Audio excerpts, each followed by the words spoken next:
Holmes, poor little Wiggins needs our help.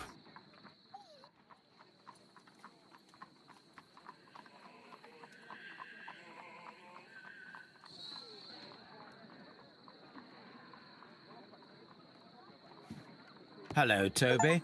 All you need now is a shawl and a mop cap, and you could be Mrs. Hudson's younger sister.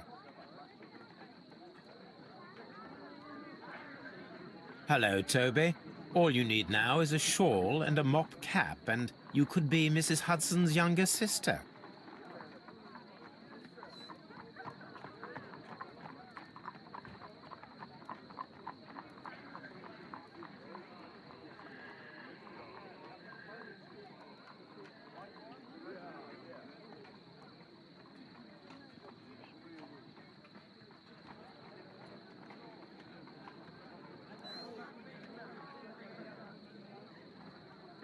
Hello, Toby.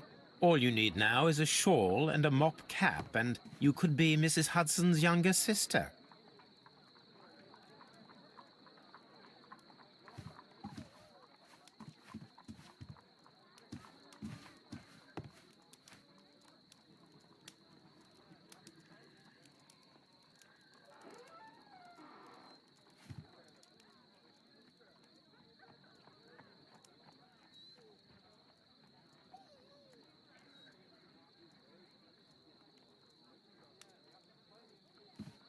My analysis table.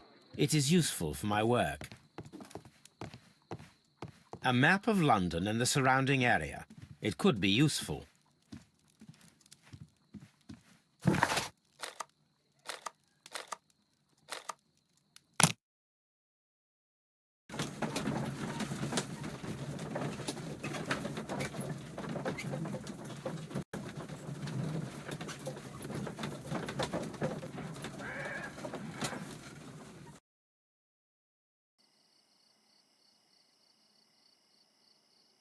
Holmes, poor little Wiggins needs our help.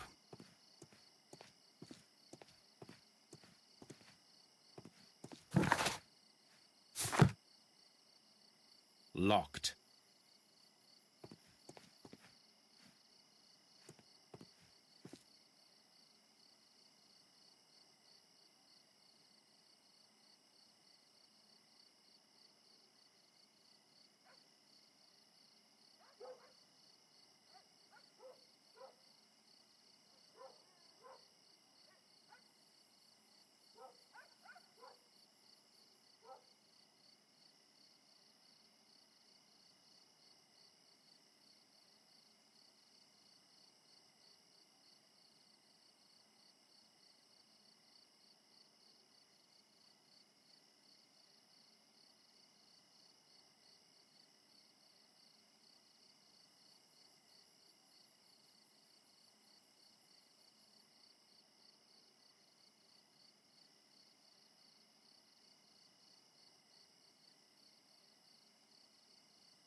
Locked.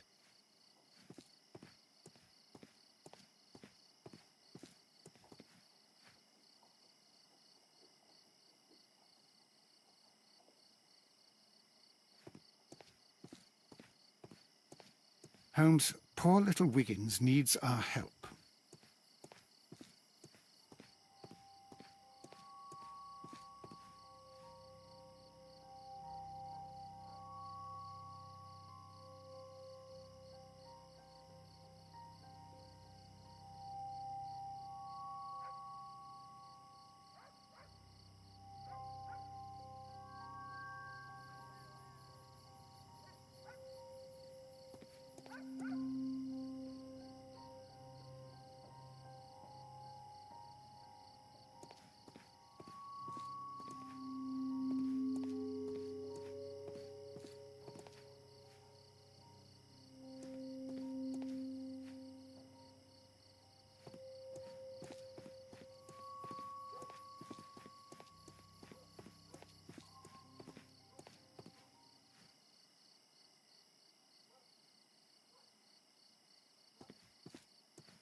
Locked. Locked. Holmes, poor little Wiggins needs our help.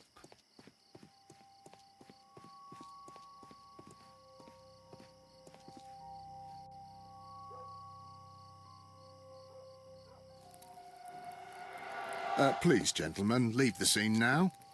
Oh, Mr. Holmes, is that you? Good evening, Constable... Constable Marrow. I was here with Inspector Aberline during the Ripper case, Mr. Holmes, back in '88. But then this is nothing like that case. With this one, we've got the murderer, the weapon, and the statements, which speak for themselves. Of course, Marrow. But you know that appearances can sometimes be deceiving.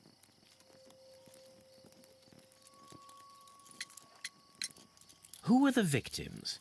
The two men here, both shot. The stat fellow was Brian Vercotti, a well-known ruffian. The other, Kenneth Butler, a jeweller by trade.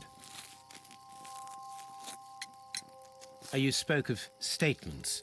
You have witnesses? Well, I was there, so I gave my own statement. And then there were two other witnesses who said they saw the killer Chapman. Mr. Turner, a gentleman who lives in that flat over there. And Polly Powell, a flower seller, who was over at the far side of the street.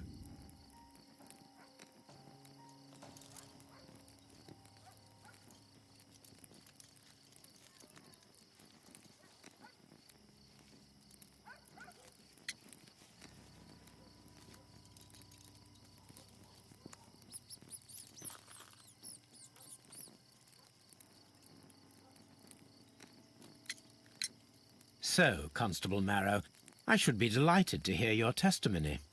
I was standing at the north side of Half Moon Street. That was the side that you came from. But you would have been unable to observe this part of the street, where we are standing now. That is correct. But I saw the two victims slowly enter Half Moon Street, and then shortly after, the fireworks started. A few minutes after that, the fellow Chapman rushed towards me and ran into Half Moon Street. Please continue.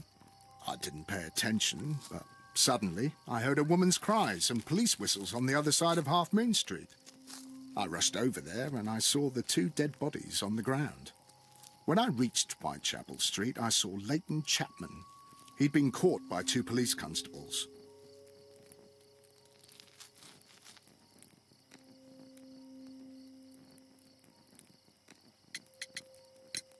Did you hear the shots? I didn't hear any shots. The fireworks were all over the sky. They were so loud I couldn't hear anything else. What were the fireworks in honor of, Constable? Well, today's Queen Victoria's birthday, Mr. Holmes. Yes, I appear to have lost track of the days. It is May now, of course. Constable Marrow, what else caught your attention while you were running through Half Moon Street? I saw nothing but rats, and I took the time to light every corner with my lamp. Did you happen to look up at Mr. Turner's window when you were on Half Moon Street at that time? Yes, I saw that the window was open, but no one was there. It was dark in the room. Constable, your statements have been of great value to me. Mr. Holmes, I had no doubt about this case, but now that you are here...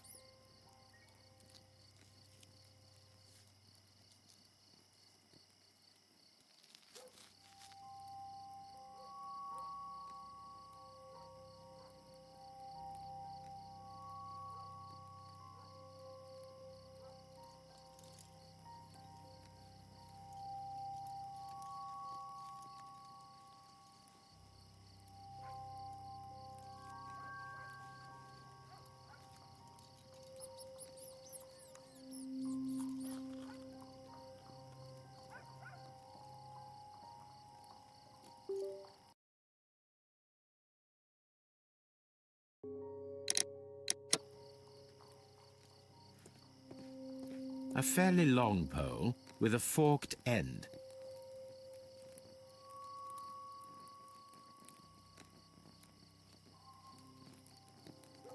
A fairly long pole with a forked end.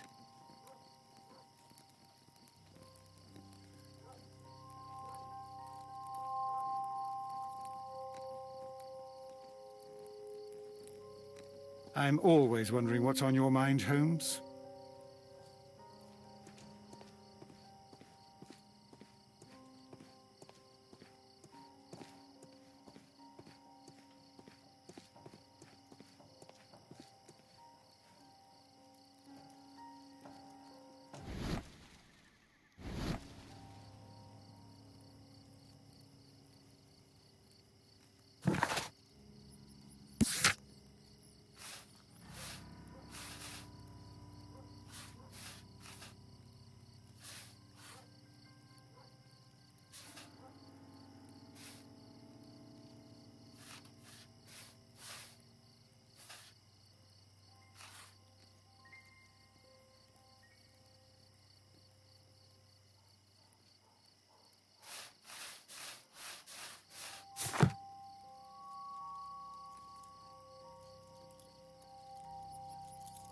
He tried to stop the bleeding with his hand. Death was not instant. The bullet penetrated his stomach, a dreadful wound.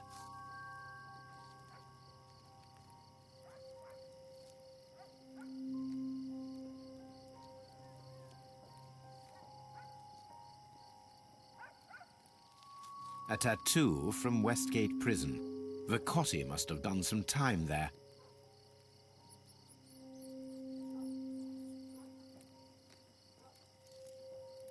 Brian Vacotti suffered greatly. What a terrible way to die.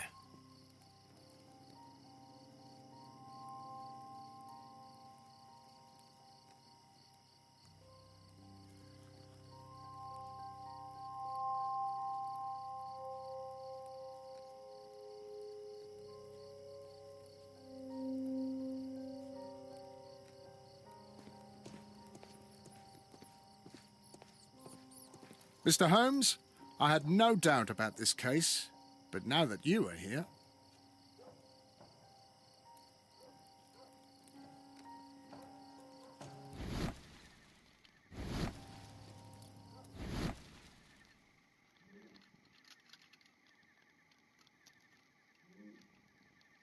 A piece of wood that has stuck between the cobblestones. Let us take a closer look.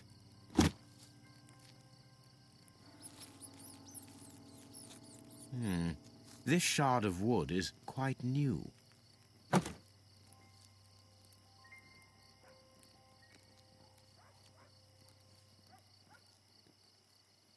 The bullet struck his head.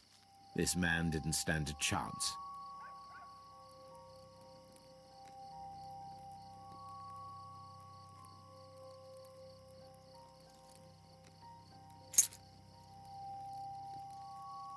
This is an ordinary key. I wonder what kind of door it opens.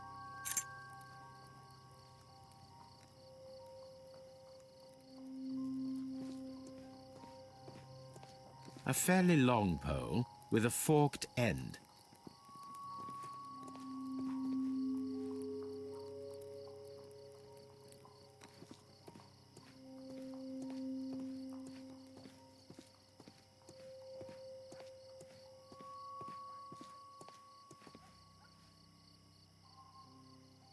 Good evening, Mr. Turner.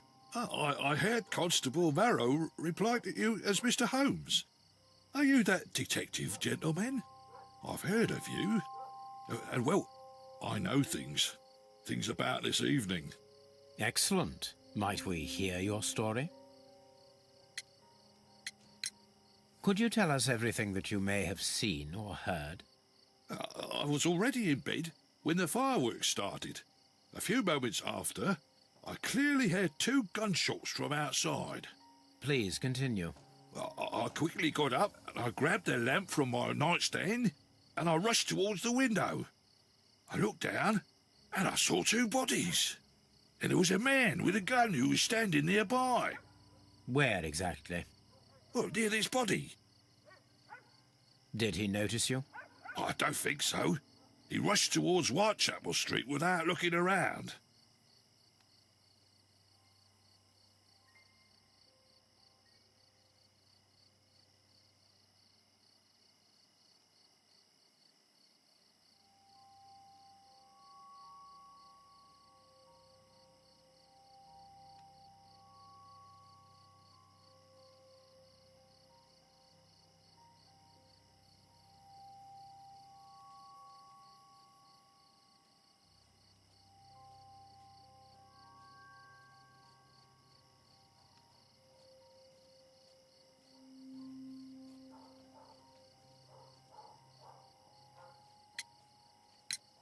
Mr. Turner, did you see anyone else in the street? No, I saw no one but that man, the murderer, the fellow they caught.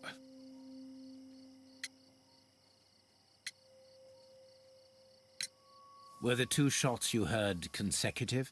Yes, there was a very short pause between them, and they sounded different somehow. It seemed to me that the second shot was louder than the first. That is an interesting comment.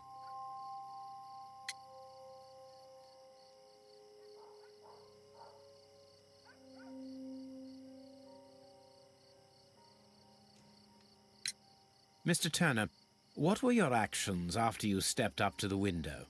I was afraid that the man with a gun might return, so I stayed close to the window till I saw the policeman coming in the Half Moon from Whitechapel. Then I walked out to tell them everything I saw.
You have helped us a great deal, Mr. Turner.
It would be my pleasure to assist you with your investigation, Mr. Holmes.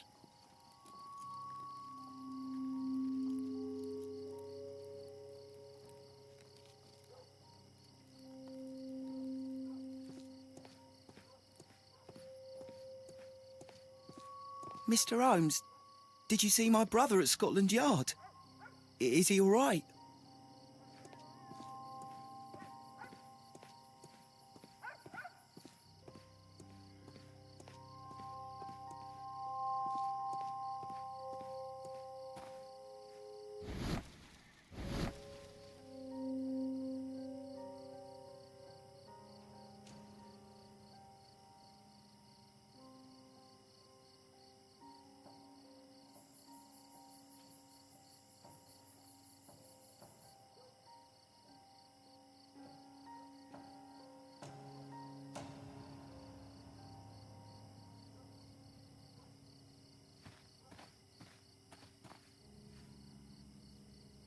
Mrs. Powell? What do you want? My name is Sherlock Holmes. I'm assisting the police with their investigation of the crime that took place this evening. Well, I've already gave my testimony, but very well.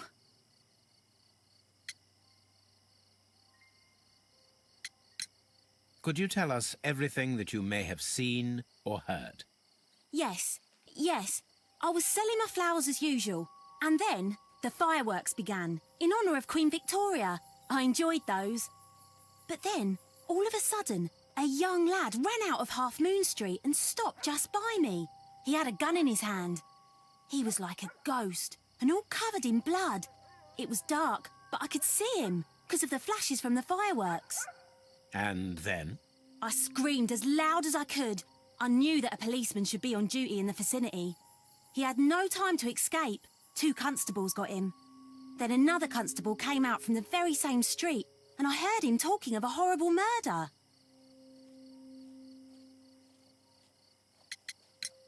Mrs. Powell, did you hear the gunshots? I'm not sure. You know, what with the fireworks?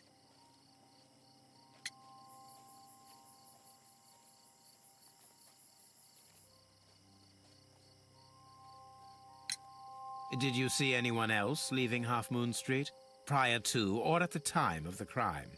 No, sir, I did not. Even with all the fireworks, I was very attentive, as I'm always on the lookout for customers. My thanks to you, Mrs. Powell.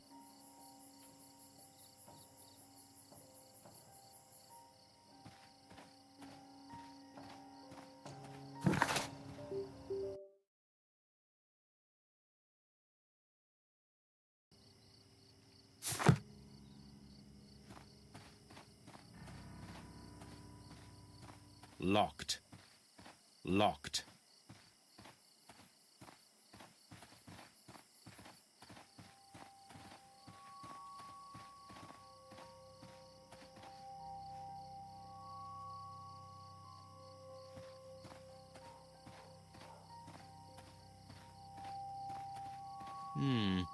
This mirror is turned towards Half Moon Street.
Locked.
I'll do anything to save my brother, Mr. Holmes.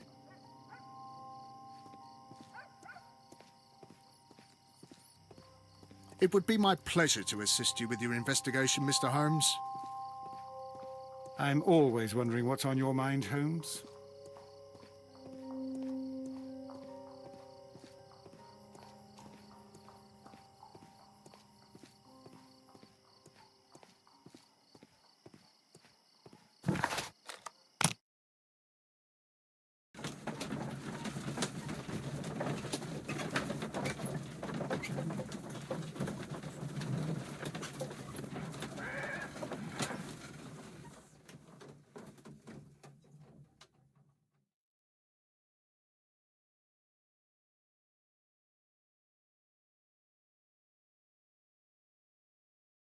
Mr. Holmes, whatever brings you here so late at night?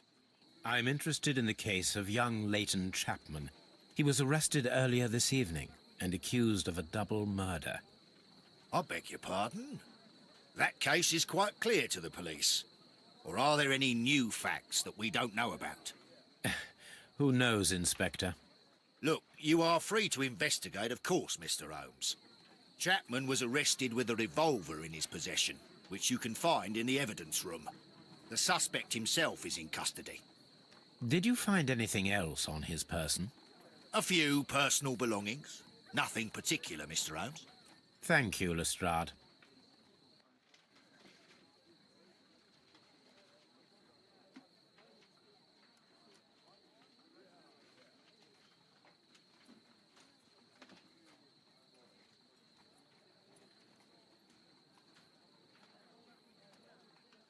Mr. Holmes, what is the trouble with that lad? Isn't he guilty of murder?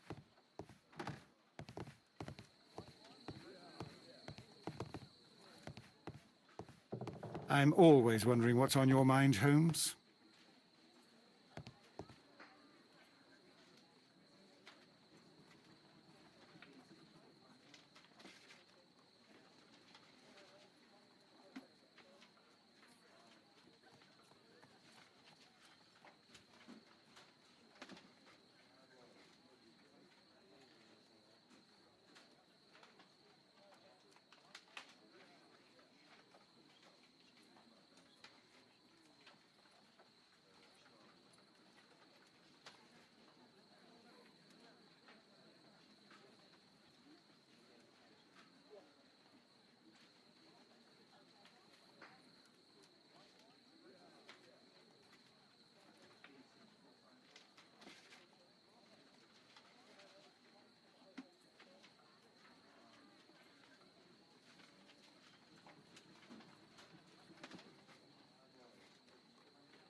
Mr. Holmes?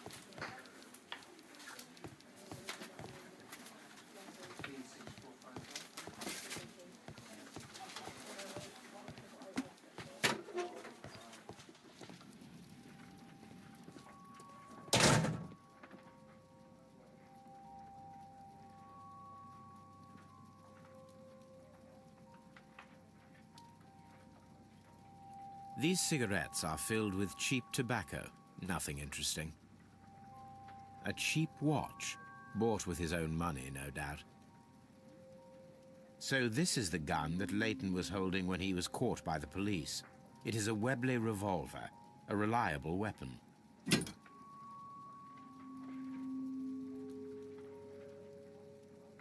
It seems as though the shells were not removed from the cylinder. It seems...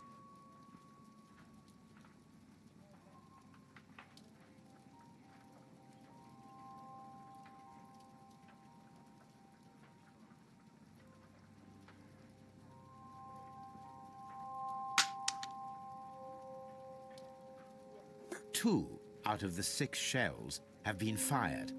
There were 2 shots.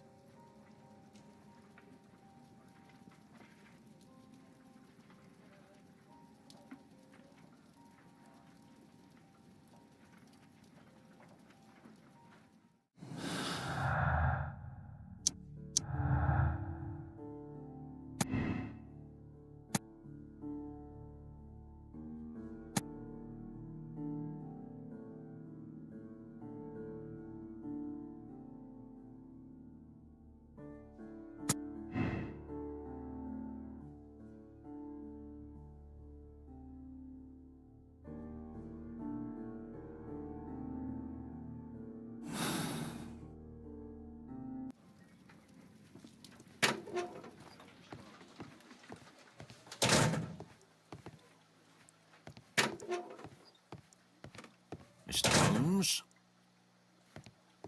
Please escort this suspect for interrogation. Good evening, Mr. Chapman. Who are you? I've got nothing to say. It's all a mistake. Calm down, Leighton. I have come here to help you. To find out if you truly are innocent, as your younger brother Wiggins has told me. My brother? You know him? Then that means you're... Sherlock Holmes. Oh, blimey. All right, Mr. Holmes. I'll tell you everything.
Good. Tell me your account of what happened.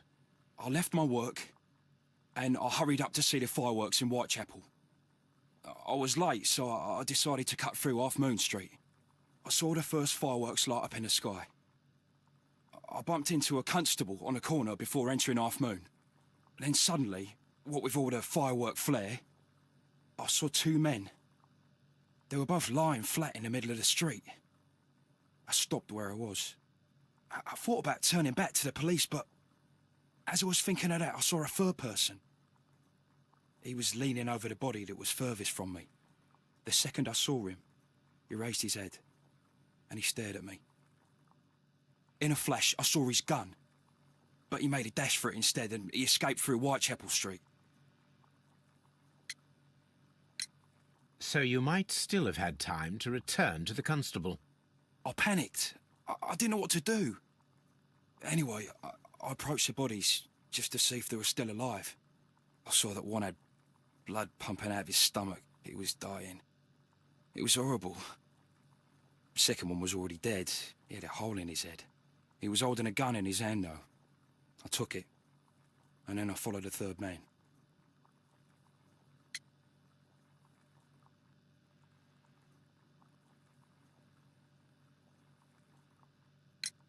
Interesting. Pray, continue. I turned a corner, and I saw the man standing in the middle of the street. He seemed to be in some sort of panic. And then, Mr. Holmes, something strange happened. I told the police and they laughed at what I said, but I swear to you, my words are true. I started running towards him. But then I was blinded by a flash. It was so bright that I hardly saw anything for a good dozen seconds. But I kept running forward. As I arrived in Whitechapel, I heard a woman screaming. And then I was caught by the police. But there wasn't a trace of that man. Of course, then they found a gun and all that blood. I couldn't see the murderer escaping and all that mess. Perhaps I was still half-blinded at that moment. A thrilling account, my young man.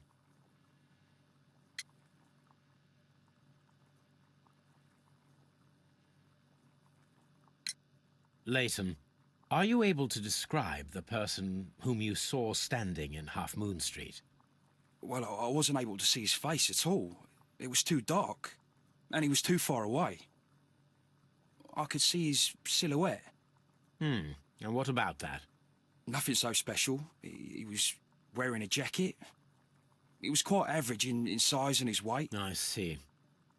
Was there anything else that struck you at the time? No. But perhaps... It's strange, but I can't remember the sound of his footsteps as he was running away. Perhaps it was because of the fireworks or the surprise of me seeing him. Leighton, I confess I am puzzled.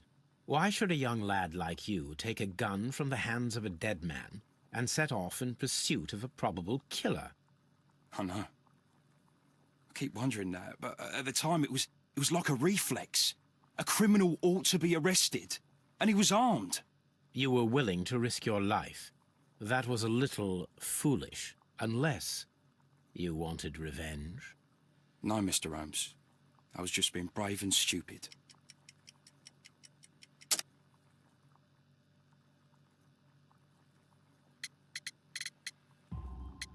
I'm sure that you were, but I believe that you may have recognized one of the victims, Brian Vercotti. You knew that gentleman well, did you not? However could you know that? You have a typical tattoo of the Westgate Brotherhood upon your hand. I observed exactly the same mark upon Mr. Vercotti. You came to know him from your sharing a past prison sentence. Am I correct, Mr. Chapman? God. You're right, Mr. Holmes. Would you tell me a little about Brian Vercotti? We were convicted for a robbery. Once in prison, both of us joined one of these fraternities. During that year, we tried to help each other out, you know? You were quite young then, I believe. Yes, Mr. Holmes, we were. We'd only stolen a pound of meat. After we were released, and when I saw what my little brother had become, I decided to work towards living an honest life. And Vercotti? He had a hard time. His sister had died in a Whitechapel dispensary while he was in prison. He had no family anymore. Our paths split. He fell back into crime. So you lost him? Yes. And for around 2 years, I heard no news of him at all. We shall see you soon, young man.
What's up with you, lad? What are you waiting for? I'm waiting for my brother to be released. Your brother? The one that you caught, beat up and imprisoned. Ah, the murderer. He ain't killed no one, copper. Watch your mouth, lad, else you'll be joining that worthless brother of yours.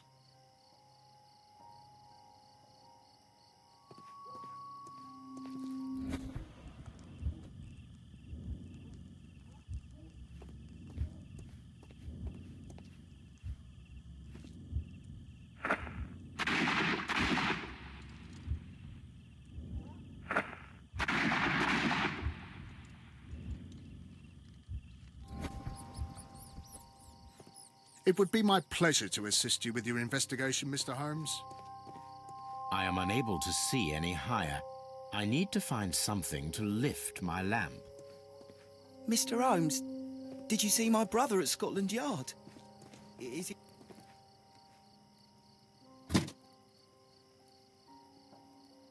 This should be useful.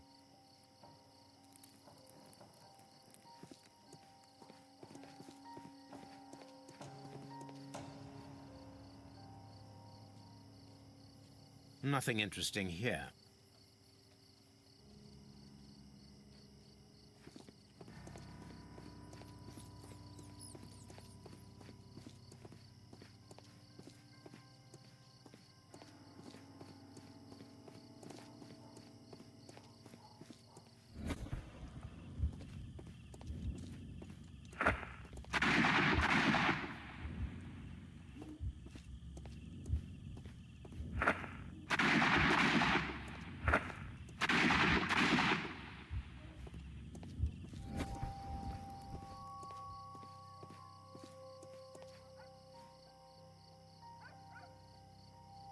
This is most definitely a bullet hole. The brick cracks are fresh. Watson, there was a third shot fired in this street.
Constable Marrow, I would value your assistance in this investigation. It would be my pleasure, Mr. Holmes. I would like to make sure that there are no places in Half Moon Street where a man could hide while you were running through it with your lamp. All right, Mr. Holmes, what should I do? Take your lamp and start walking, just as you did before, and try to find me. Understood.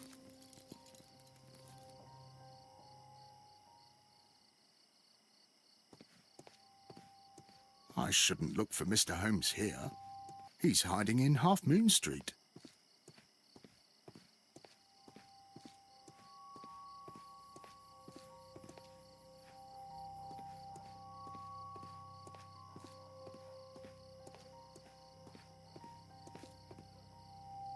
I can see you very well, Mr. Holmes. All right, Constable. Let's try again. I'll find another place to hide.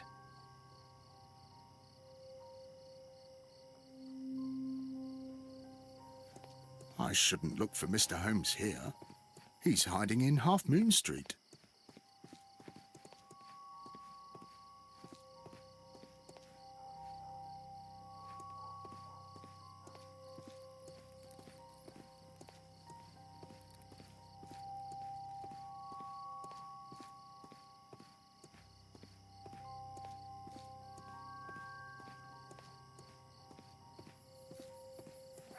No, this is not how I walked at the time of the crime. I was more attentive.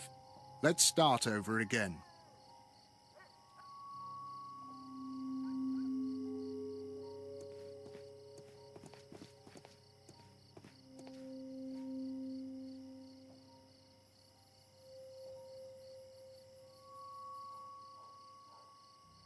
Here you are, Mr. Holmes. All right, Constable. Let's try again. I'll find another place to hide.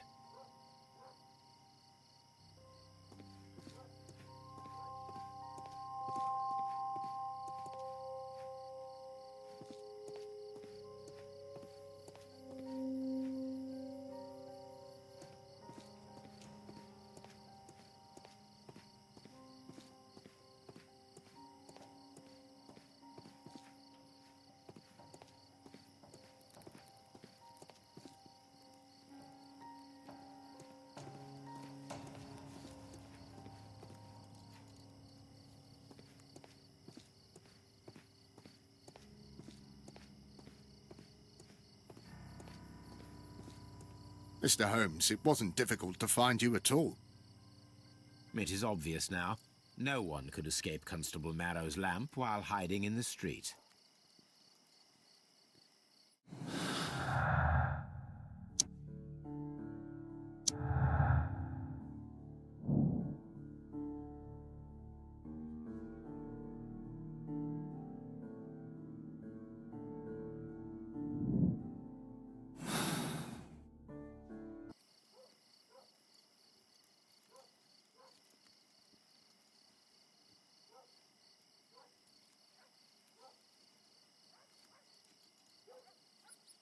It would be my pleasure to assist you with your investigation, Mr. Holmes.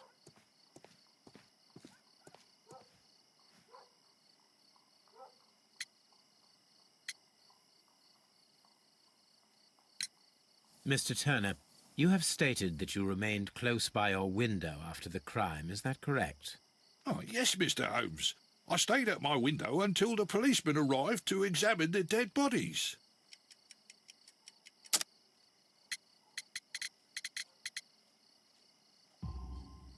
That is very interesting, Mr. Turner. Constable Marrow stated that he did not see anyone at the window when he was running through Half Moon Street.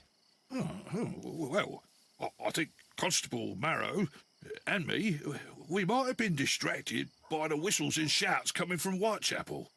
We could have missed each other somehow. You understand what I mean? It was a bit of a stressful moment, to tell you the truth, sir. Allow me to form my own theories, Mr. Turner. Would you mind showing me the view that you had from your window? Not at all, Mr. Holmes. Please, follow me. Mr. Turner appears to live very modestly. This fire is dying out. It was last tended to over an hour ago.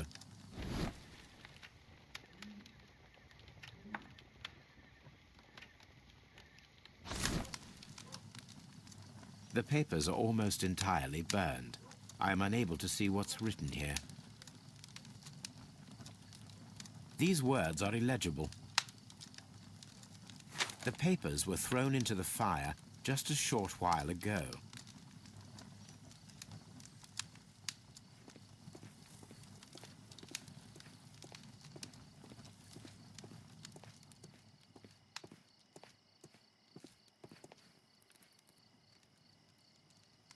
This kitchen knife is quite sharp.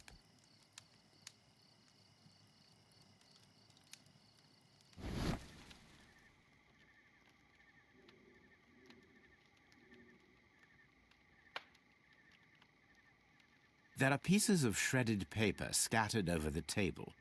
This kitchen knife was used to cut the paper.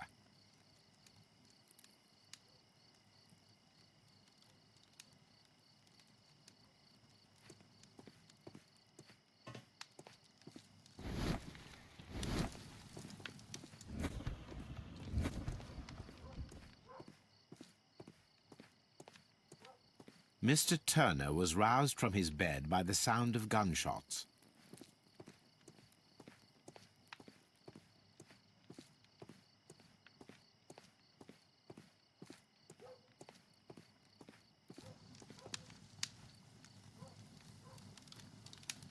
The books on this shelf are in a mess.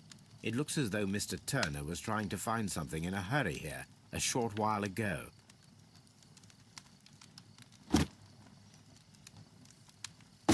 A perfect match. So, Mr. Turner broke his stick when it became stuck between the cobblestones. He did not mention that he was so near to the victims.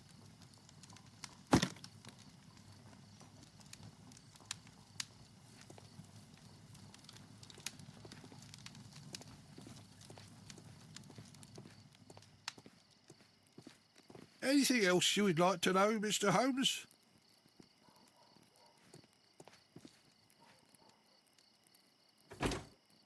So, that's the view Mr. Turner had when he opened the window. The dead body of Kenneth Butler. Brian Vercotti's contorted corpse. Mr. Turner had a perfect view of the crime scene. He saw the bodies clearly, and Leighton Chapman standing over them.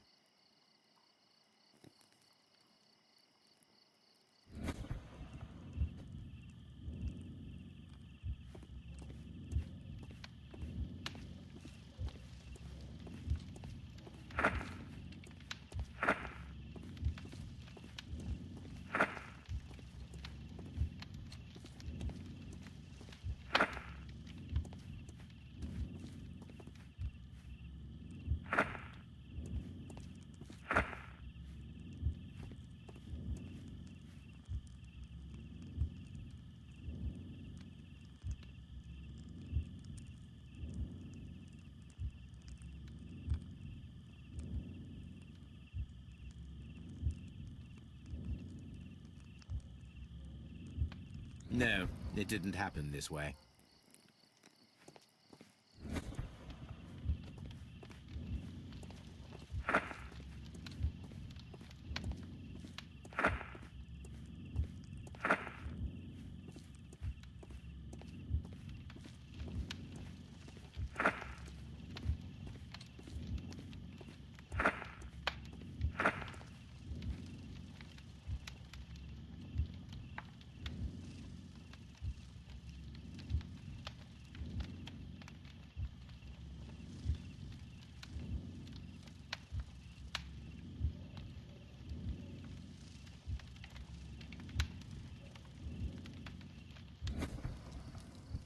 So Mr. Turner used a book to hide an object that he found on Kenneth Butler's body. The question is, what did he find?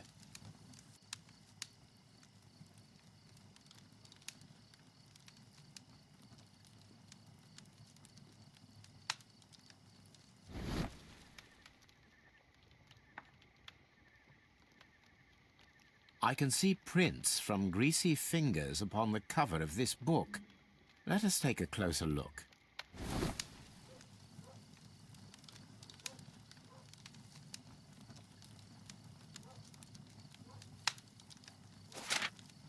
Well now, what a find! A precious jewel, concealed inside a book.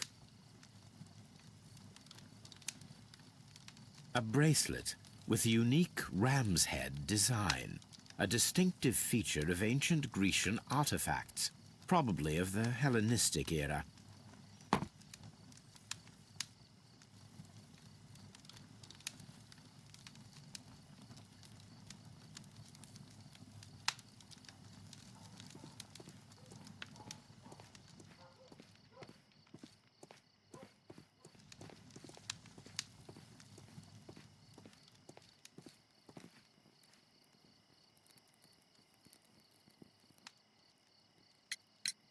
Mr. Turner, how would it be possible for a man of advanced years, such as yourself, to rush from his bed to the window in a matter of seconds, as you have stated? Well, I'm able to move very quickly, despite my age. And when the situation requires it, Mr. Holmes.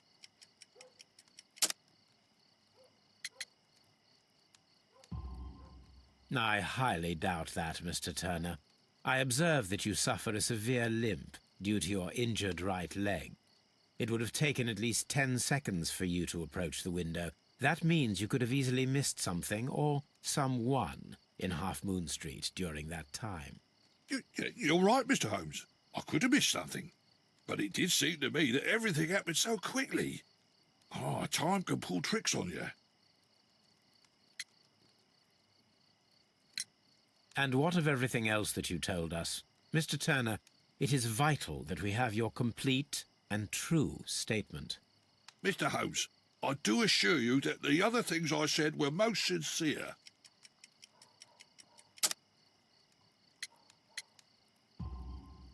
Mr. Turner, you were not sincere with me. Not then, and not now. But Mr. Holmes... This, Mr. Turner, does not look like anything that a poor man might possess. It is worth more than the home that you live in. I can explain. No, merely correct me if I am wrong. You saw Leighton Chapman through the window, but you also noticed a glittering object on the ground, this precious jewel. You walked down and took the bracelet from the body of Kenneth Butler, and when you heard the whistles, you hurried away. That broke your walking stick. It caught fast between the cobbles. Constable Marrow was unable to see you in the window as you were climbing up the stairs on your way back to your flat. Upon returning home, you hid the precious jewel inside a book.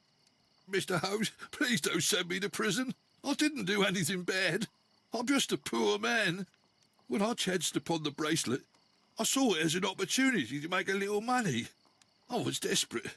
I only took the bracelet, that's all, I swear. You made a mistake by lying to me. But you are not a criminal. I believe that.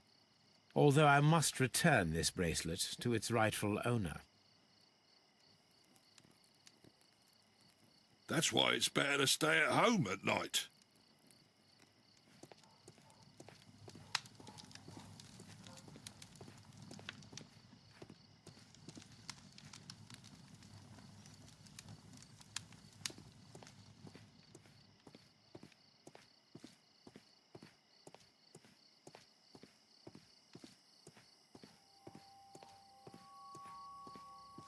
I'll do anything to save my brother, Mr. Holmes.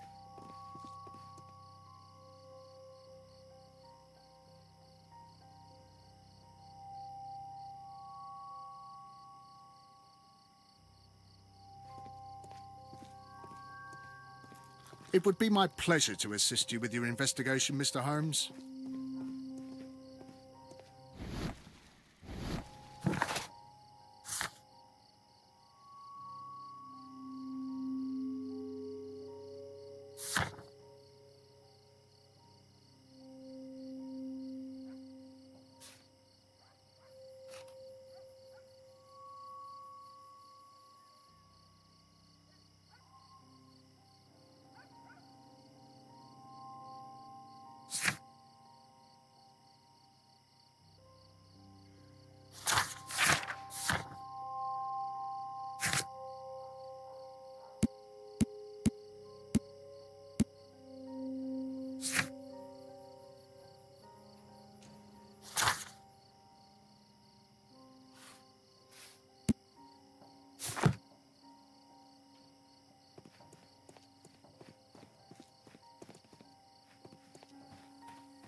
I suppose that I shall have to move my stool now.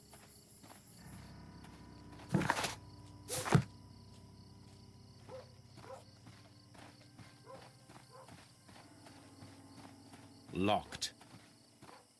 Locked.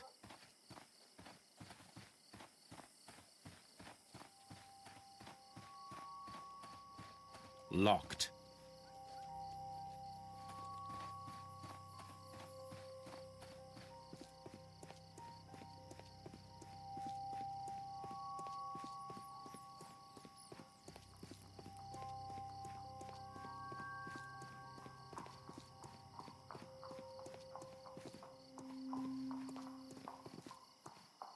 Locked. Locked. Locked.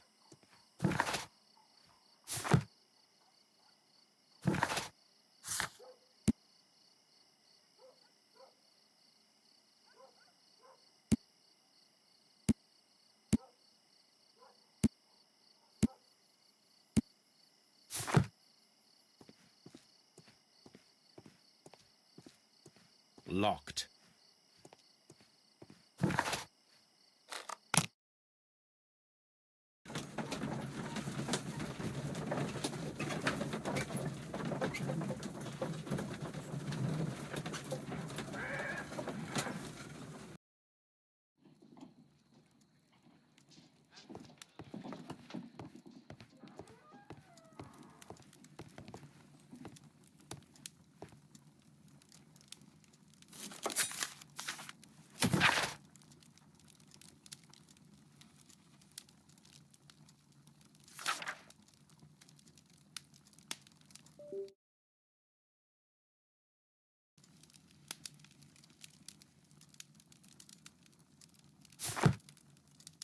This is where I keep my post.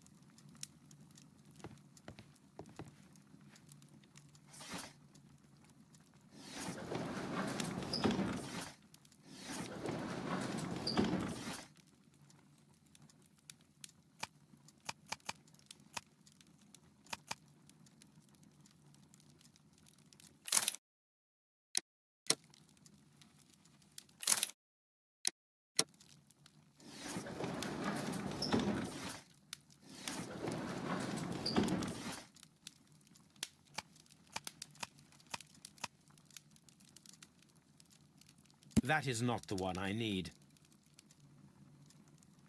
That is not the...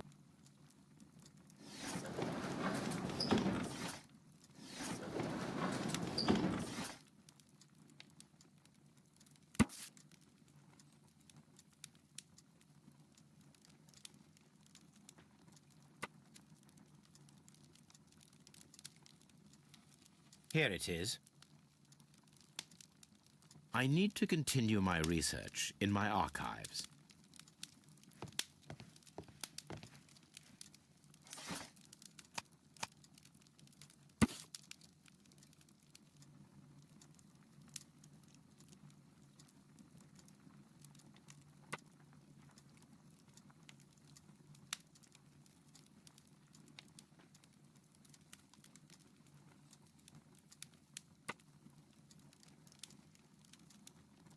Here it is.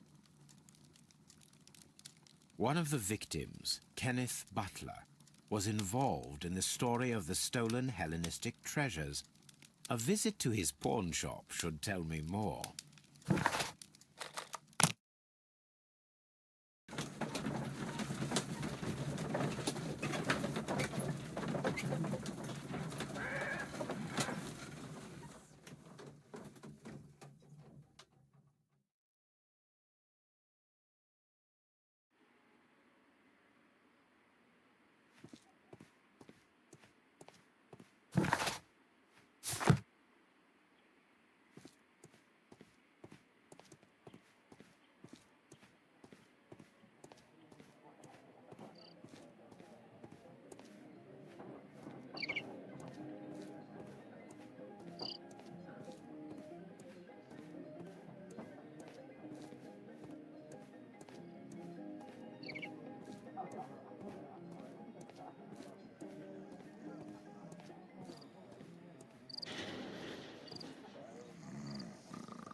Mr. Butler's key matches the lock perfectly.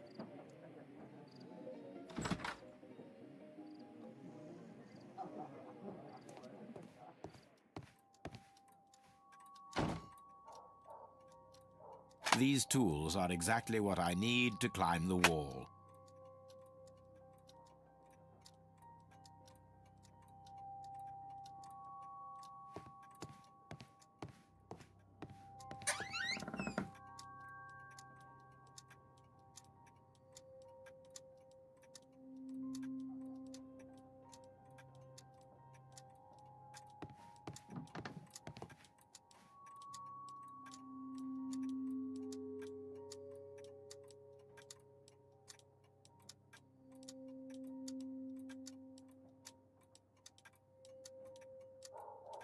This is exactly what we need in order to imitate the flash of the fireworks.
Why are you looking at me all the time like that? I'm just watching you, lad.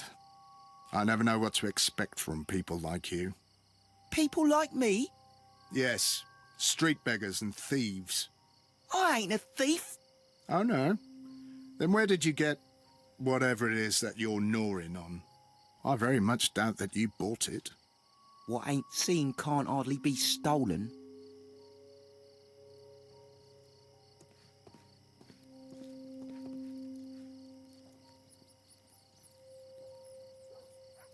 Constable Marrow, Watson, I would like to perform another kind of reenactment with your help. I'm listening, Mr. Holmes. I want to check if Leighton's testimony can be trusted. If someone could vanish into thin air at a specific moment. But Holmes, I don't see how. I am going to be the mysterious gentleman whom Leighton followed. I will stand exactly where he saw him before he was blinded by the flash. Watson, you will be Leighton. When I fire the signal flare, you should start to chase me. I understand, Holmes. You, Constable Marrow, just play your part and do exactly as you did. Just, please, wait 5 seconds after the signal flare. I doubt that Polly Powell would have screamed any earlier. As you say, Mr. Holmes. Let us begin, then. Catch me if you can.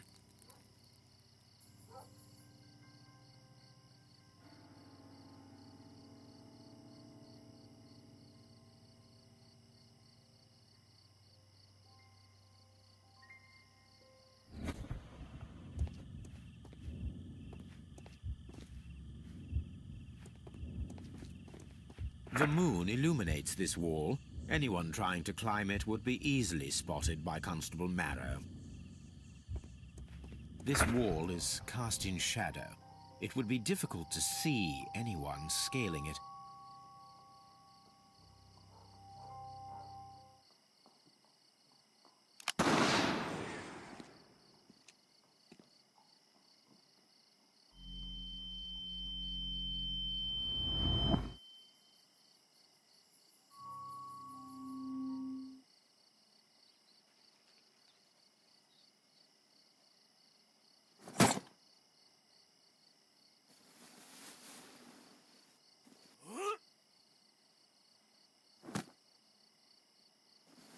I can barely see anything.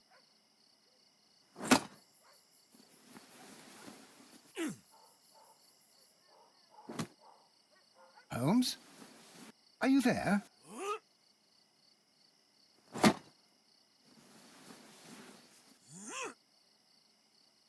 I should try climbing faster.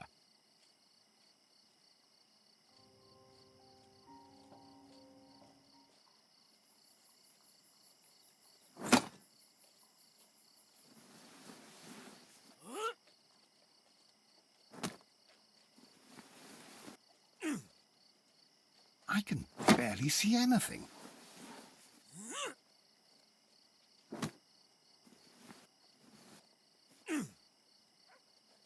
Holmes? Are you there?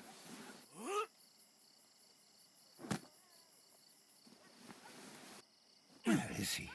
My God, a man can't just disappear like that.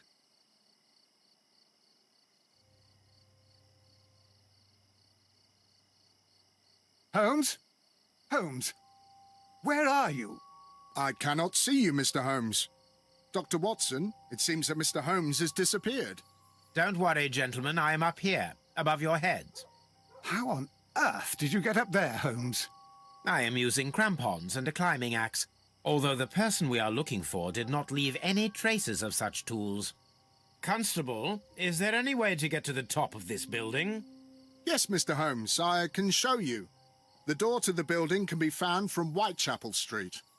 Gentlemen, I am on my way down.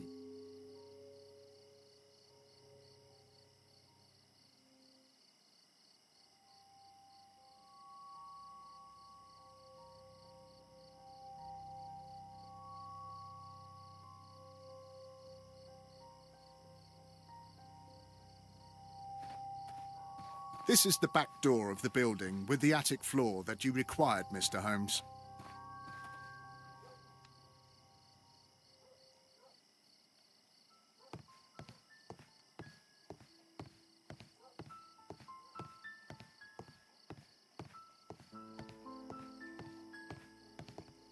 These shards of glass are from the window above.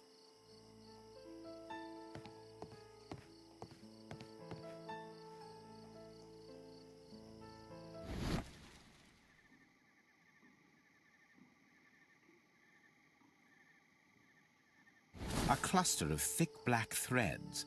They're unusually strong. I should examine them under the microscope. Someone broke through the window to get inside the attic, but in his haste he ripped his jacket. We can conclude that the person whom Leighton saw climbed up the wall, broke into the attic window, and escaped through the hatch.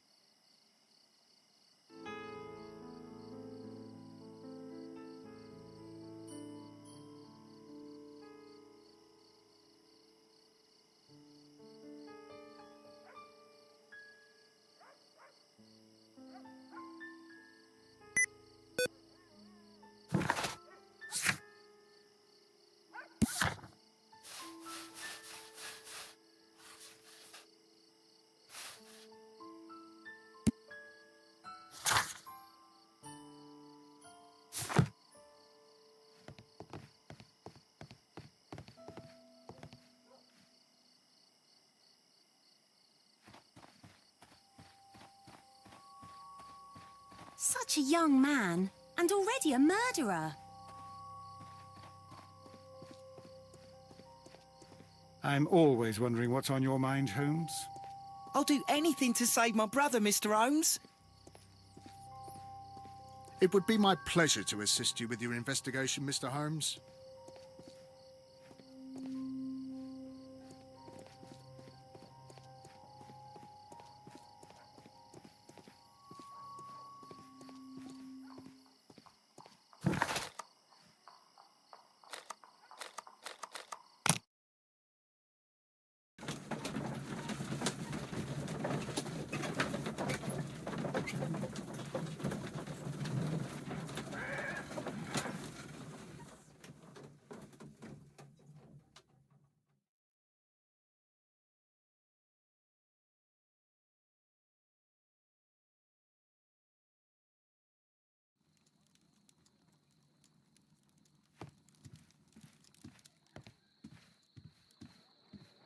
I'm always wondering what's on your mind.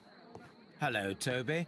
All you need now is a shawl and a mop cap, and you could be Mrs. Hudson's younger sister.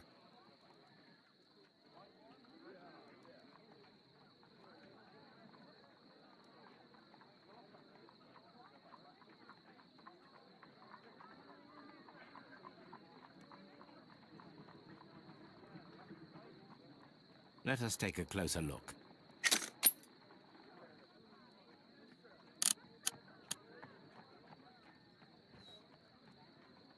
It is not a thread, but a hair.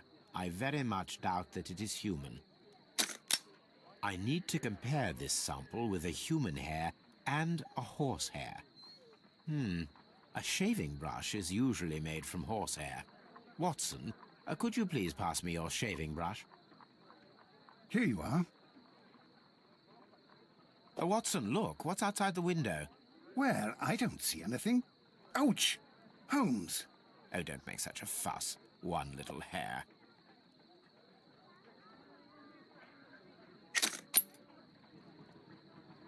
Human hair is significantly thinner than the black sample. This is a most unusual hair.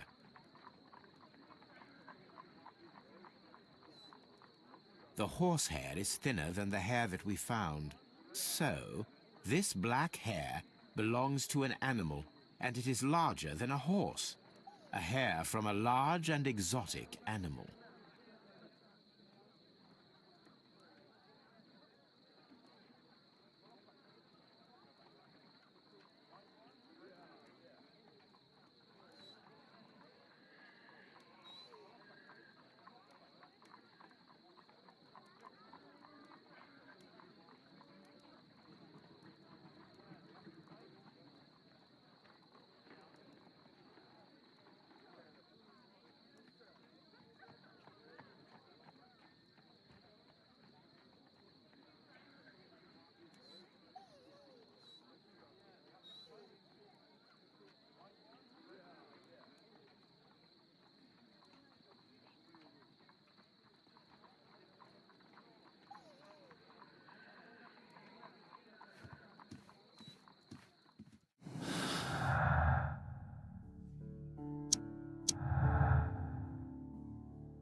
Wiggins, my lad, what are you doing here? You'd best be leaving and be quick about it. I've done nothing wrong. You'd learn more by watching Mr. Holmes. He knows exactly what he's doing. Not like you. Oi, watch your tongue.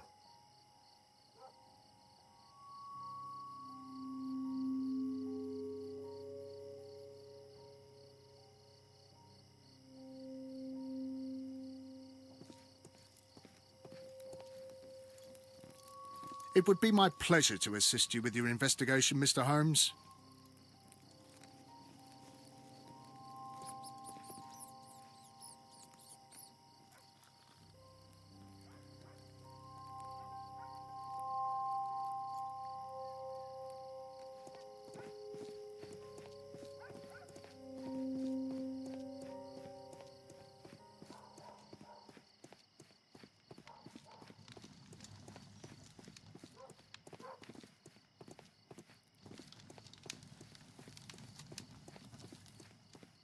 I wish this crime had never happened, Mr. Holmes.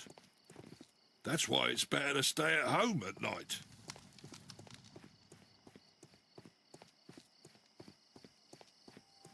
Mr. Holmes, did you see my brother at Scotland Yard?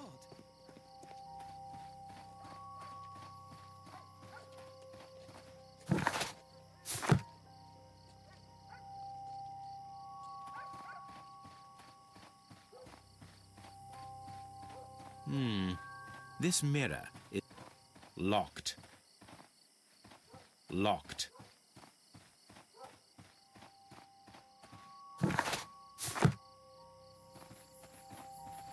I suppose that I shall have to move my stool now.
I'm always wondering what's on your mind, Holmes.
It looks as though Mr. Butler kept a careful record of his operations.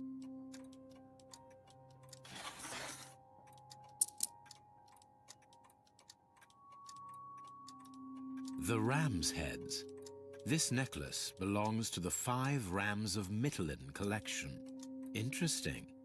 That means that Kenneth Butler owned a part of this collection all this time, 10 years after the theft.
Look here, lad. You'd better go home and start thinking about what a fine pickle your brother's landed himself in. Ha! But he'll be free tonight, 'cause he's innocent. Don't be daft, lad. It's a closed case.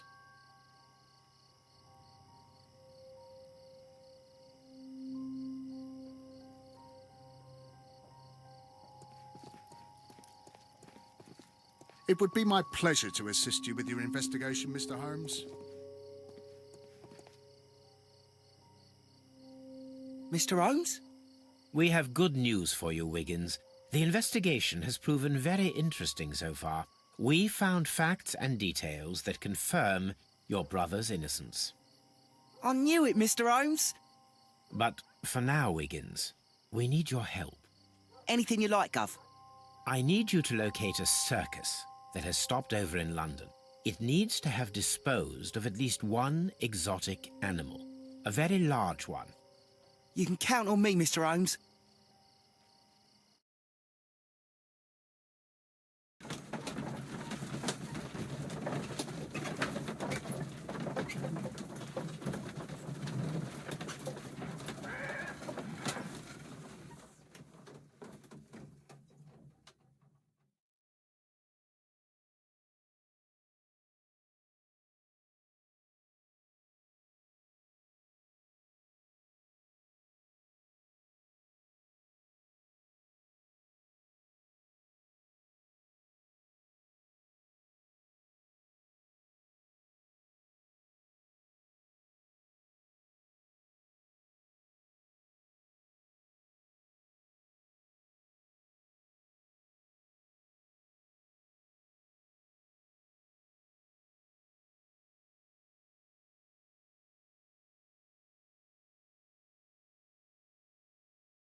I do hope that those children don't get into trouble, Holmes.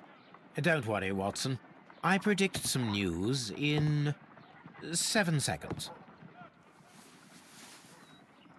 Mr. Holmes, we found it. Here it is.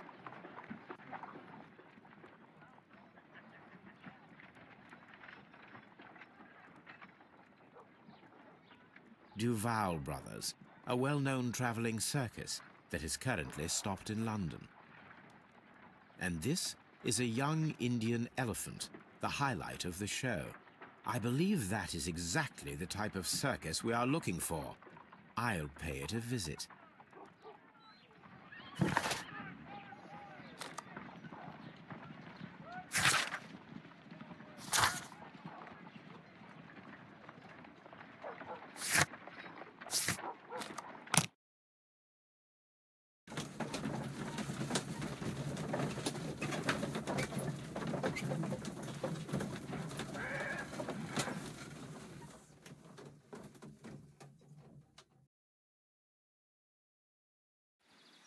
Aye, you!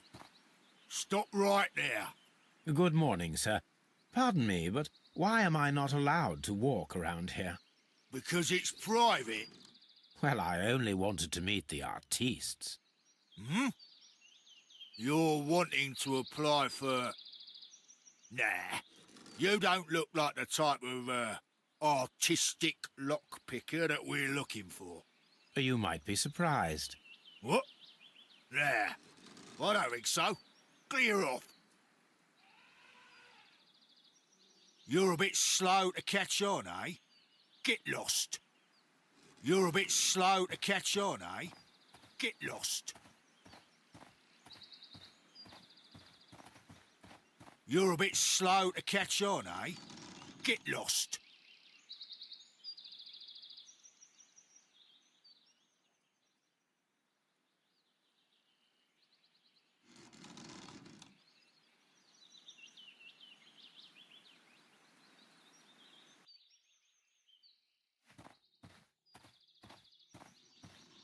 You're a bit slow to catch on, eh?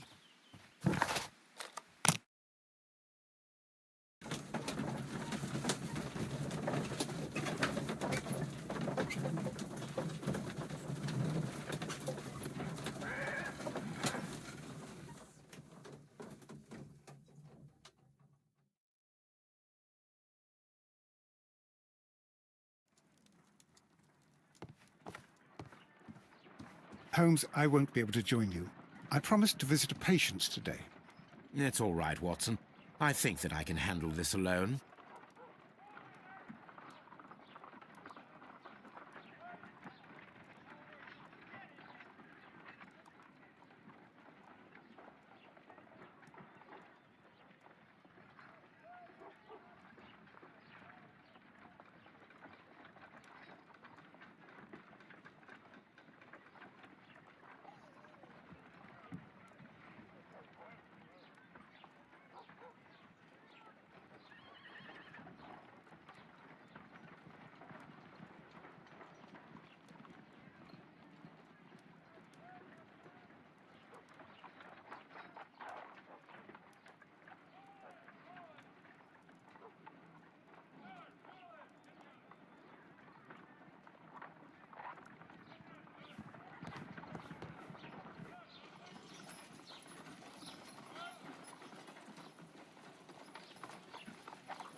Hello, Toby. All you need now is a shawl and a mop cap, and you could be Mrs. Hudson's younger sister.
Holmes, I won't be able to join you.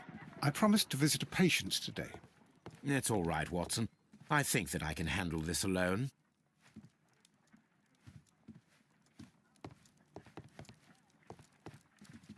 A map of London and the surrounding area. It could be useful.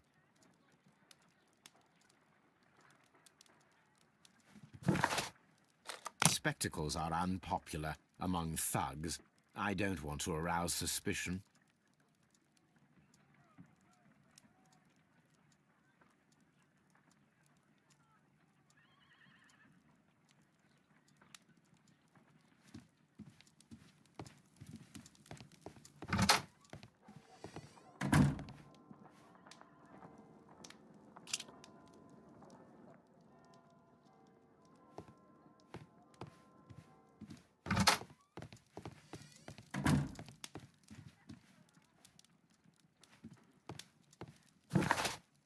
I'd better wear a shabby hat.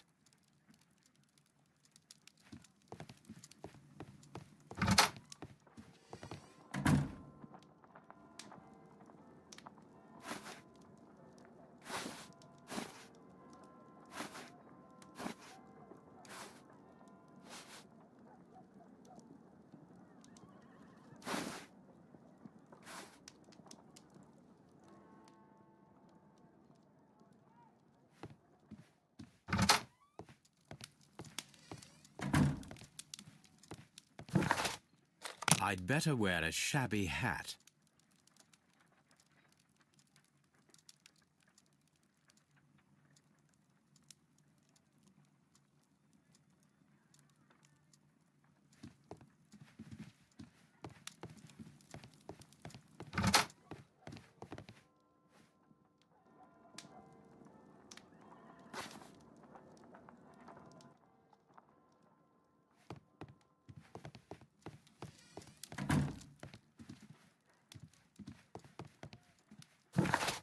I'd better wear a shabby hat.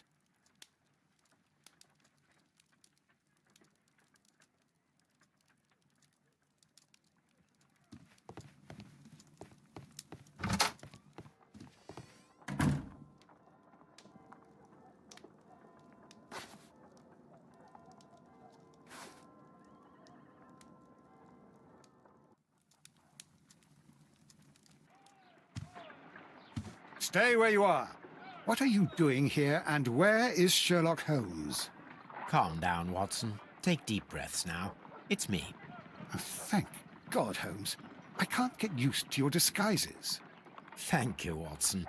That means I am ready to go. Holmes, I won't be able to join you. I promised to visit a patient today. It's all right, Watson. I think that I can handle this.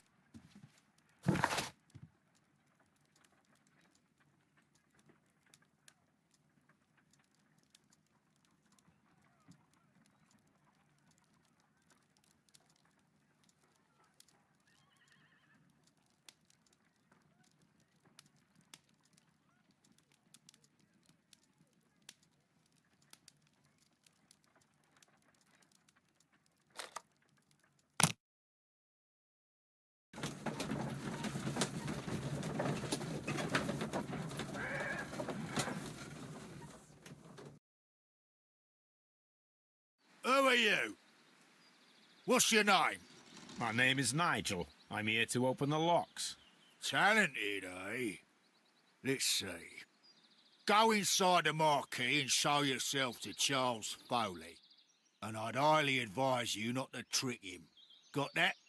I've got it. Charles Foley is inside the marquee.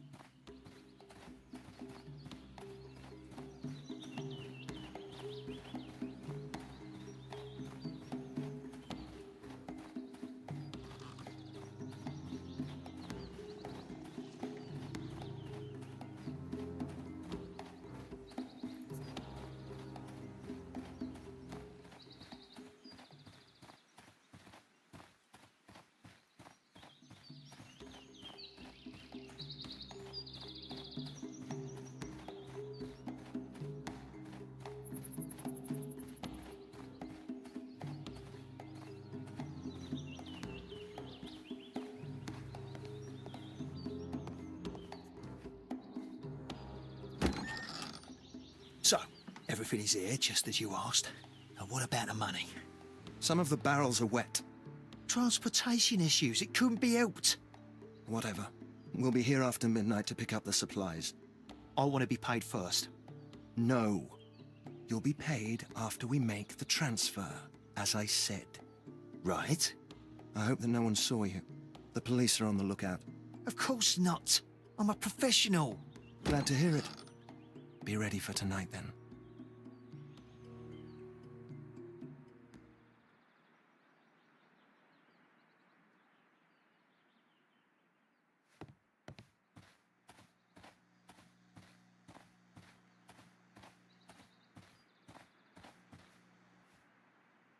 This printing press is old, but still quite capable of printing hundreds of pages per day.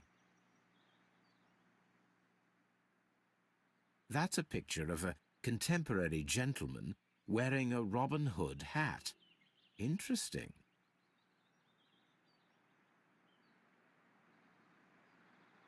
There are enough posters to paste across half of London's walls.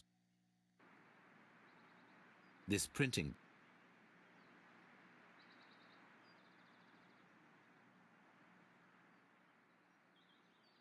from lambs into lions, Those are words of encouragement and defiance. This poster was clearly made to fire up rebellion amongst the people.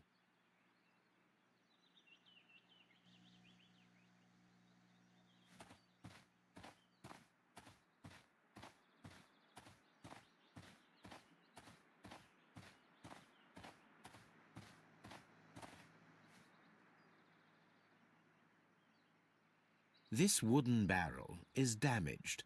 It is difficult to say what is inside.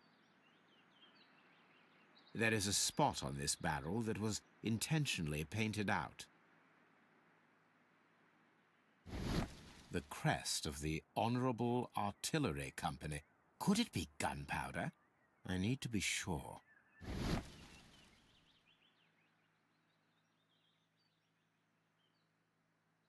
This wooden... Judging by the fractions and the scent, I can confirm that it is, in fact, gunpowder. The barrel, powder kegs, a printing press, and a great many blank papers. All of this was stolen by the Merry Men quite recently, and these poster samples. I am quite sure it is not a coincidence. The Merry Men are planning some sort of sabotage. Stop right there. Who are you? Are you Charles Foley? Maybe. They say that I can open any door. Do they now? We'll see that lock near the chains on the table over there. Open that.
Ah, well, they're right. What's your name? Nigel Shirley, from York. Ah, Nigel from York. Never heard anything about you. How'd you hear about me?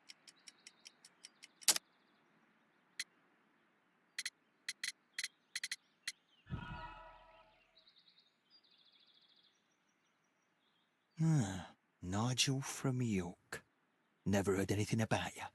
How'd you hear about me?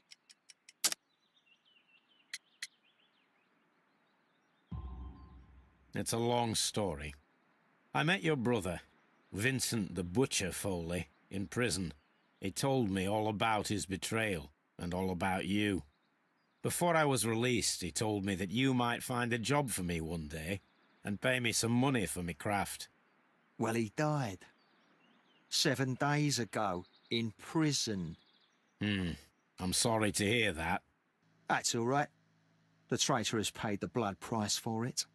And you'll do the job anyway, because I need a talented lockpicker. I know just where to search for his legacy. It's all about the Hellenistic treasures, isn't it? Osh, you fool. Now, listen up. You'll come with us tonight, and you better mind yourself. Us? Wait, who's coming then? Billy, Jack and me. And what will I get for that? We'll share the loot. The one you seem to know about. Right. Wait for us at the abandoned manor house on a corner of Ladbroke Grove and Kensington Park Road at midnight. Deal.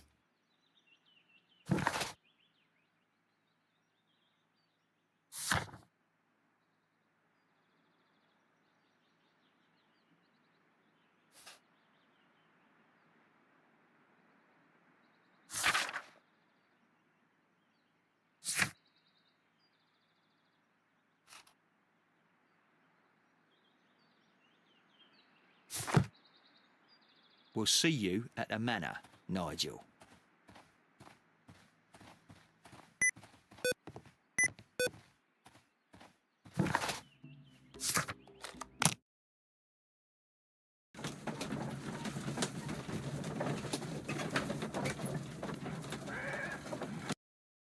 Here I am at the manor. Somewhere inside it are the Hellenistic treasures.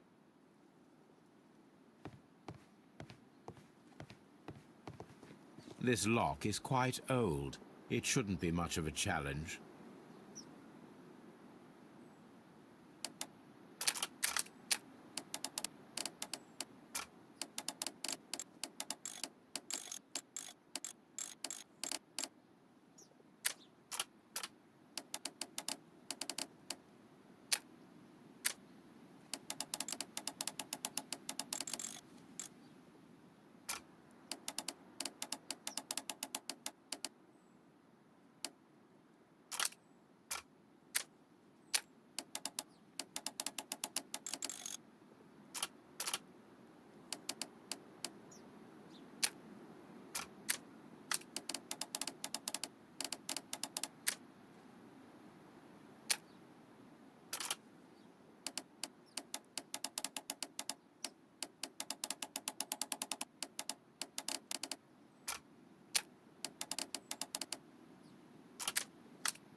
I need to find where the safe is hidden and lockpick it.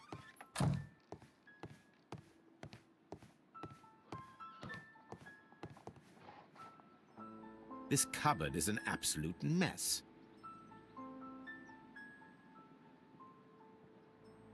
Several books have fallen from the shelves. It seems as though this cupboard can be moved. I'll give it a try.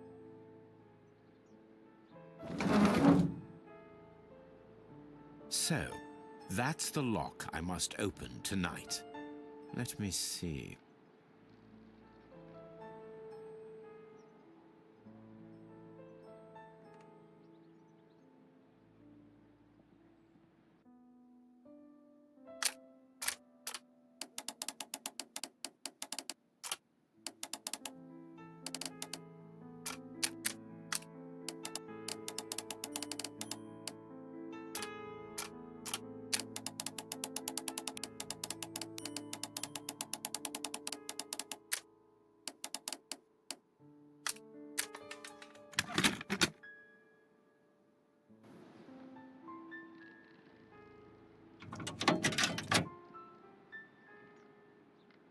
What a surprise! Another lock.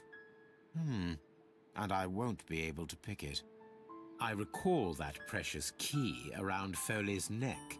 It might prove a decent fit. I suppose they hired me to only open the first lock. Let us wait for the thieves trap them, and find out. Let us check the thieves' possible escape routes in the event that they are caught off guard by the police from the front door.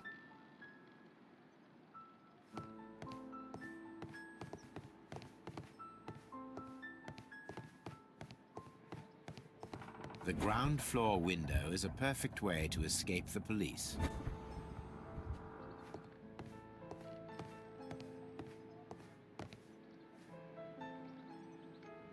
That is quite a heavy cupboard. This works very well.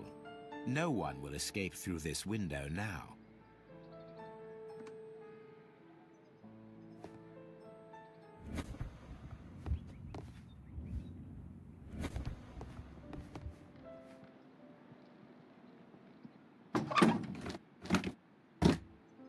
There is no ladder.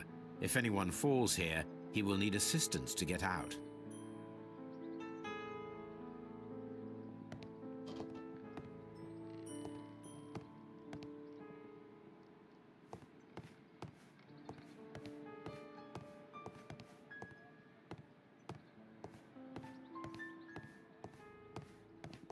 This door is a perfect means of escape in an emergency.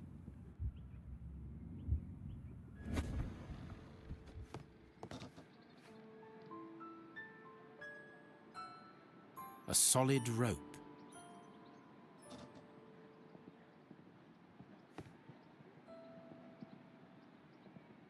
This chair is very solid and well made. This should be useful.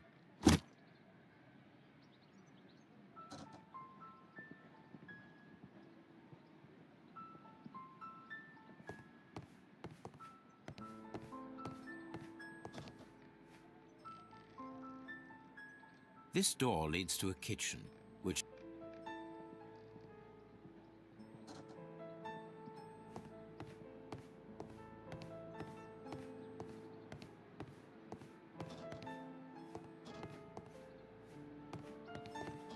This door is a perfect means of escape in an emergency.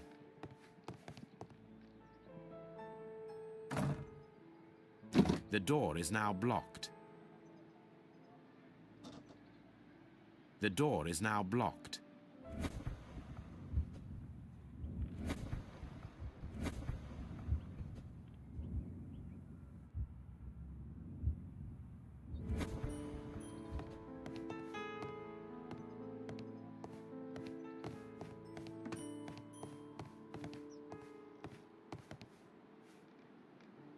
I wonder what this old chandelier is doing on the floor.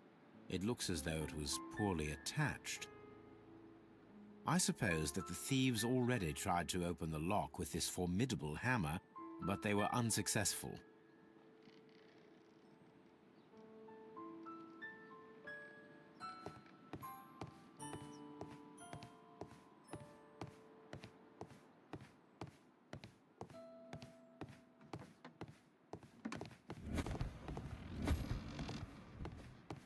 Although this window is high above the ground, it would be possible for one of the thieves to attempt to use it for their escape.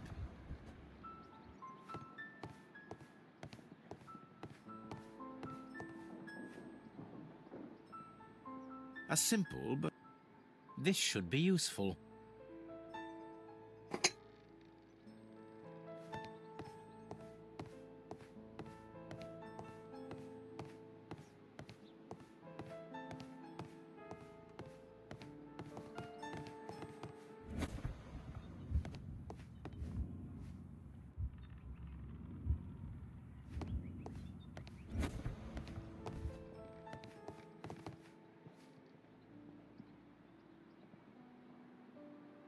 This is the perfect place to set a trap. One step on these beads, and our thief will go flying. I should walk carefully here, else my plan will be ruined.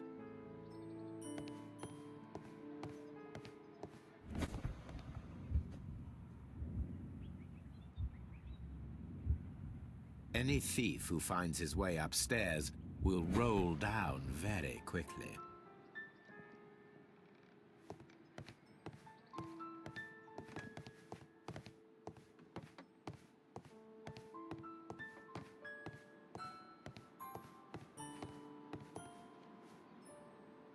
I wonder what this old chandelier...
Oh, that's a lovely old carpet. This should be useful.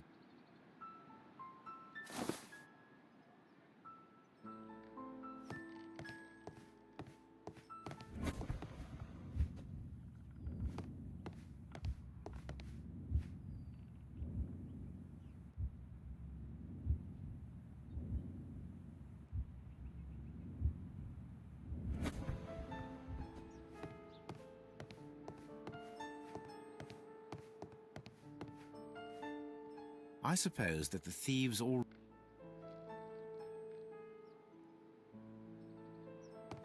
The door is now blocked.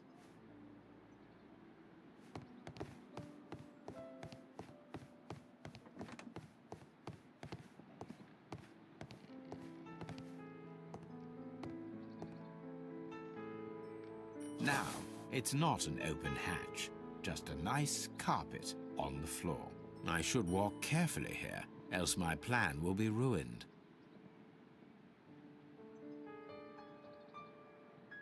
This should be useful.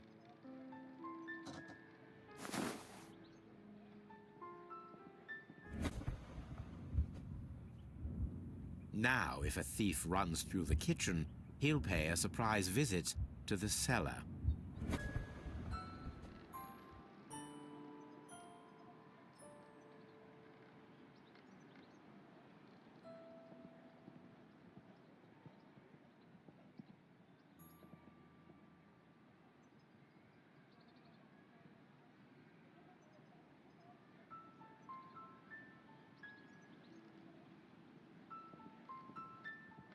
The door is now blocked.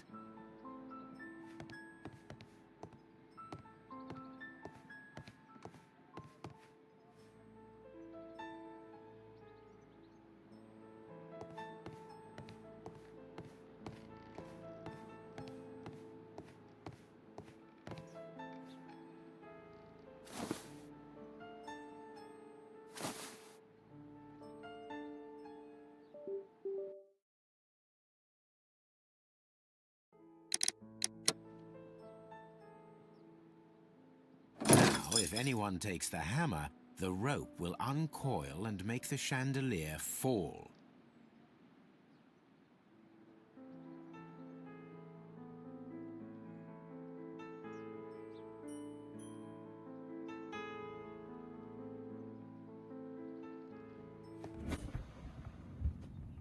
If he runs through the dining room and takes a sledgehammer to force open the door, the chandelier will knock him down. The traps for my circus companions are all prepared. I can leave now, but I'll return later with Charles Foley and his companions.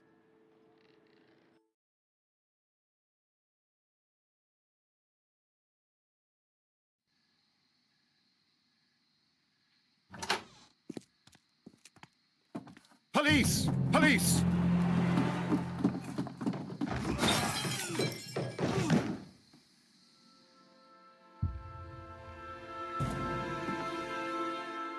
Stop where you are! Where are they? Trapped, Watson, with your assistance. How so? Well, you sounded just like a real bobby, my dear fellow. You startled them into the traps. I did? I assure you, Watson, it was quite an entertaining show. They will not escape the house now. You scum! And this is the pistol used for the murder in Half Moon Street. How'd you know about that? Have you closed the case yet, Sherlock? Mycroft, what are you doing here? Did you follow me? Sherlock, it may seem that I used you, but you should be pleased to know that you have served our Queen well, in this instance.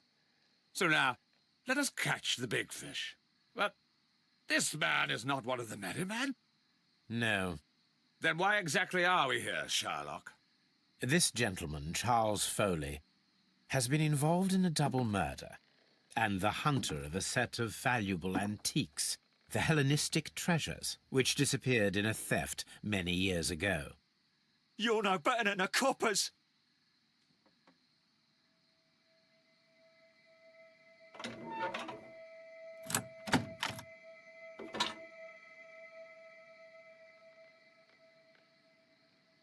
Holmes, that is incredible. The Hellenistic treasures. Indeed. Nothing but trifles. Where are the merry men? I don't know why you are asking me, Mycroft. They are yours to find. I'll see you soon, dear brother.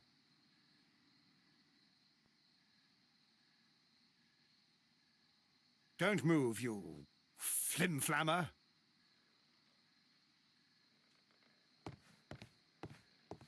Holmes, I had no doubt that you would catch the thieves.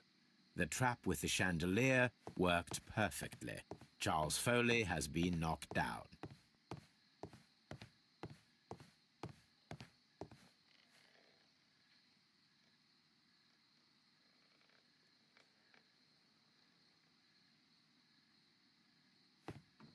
One of Foley's companions. He is unconscious.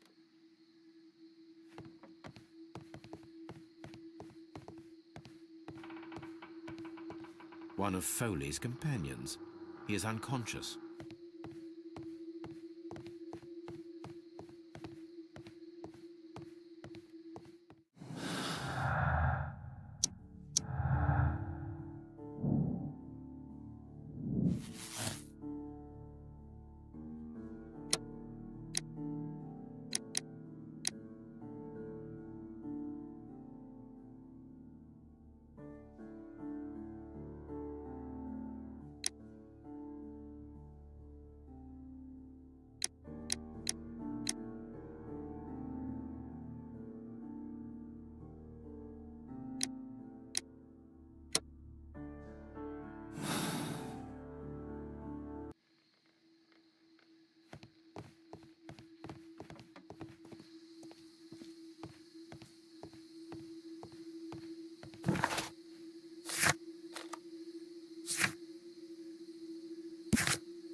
Holmes, I had no doubt that you would catch the thieves.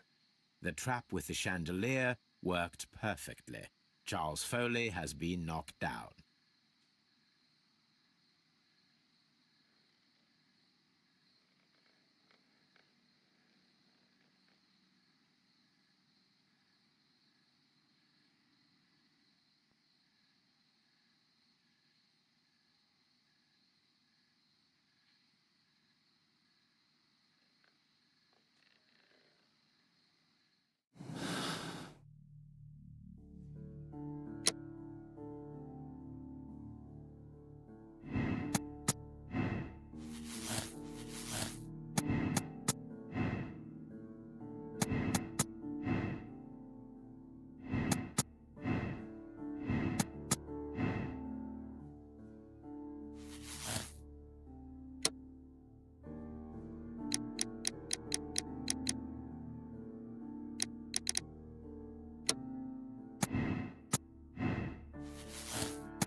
Charles Foley, you were a witness to a double murder. You were standing next to Vercotti when Butler fired at your accomplice. The jeweler missed him, but they proceeded to kill each other with simultaneous shots. Even if your intention was to retrieve the stolen treasure, you did not intend to kill. I shall inform Inspector Lestrade of that fact, so your sentence should be the lighter. You are a fine gentleman, with your fake pity. I do what I think is right. It is never due to pity. Farewell, Foley. I shall leave now, Watson. Gentlemen, please take our friends here into custody. Where are you going? I have unfinished business. I'll see you at Baker Street.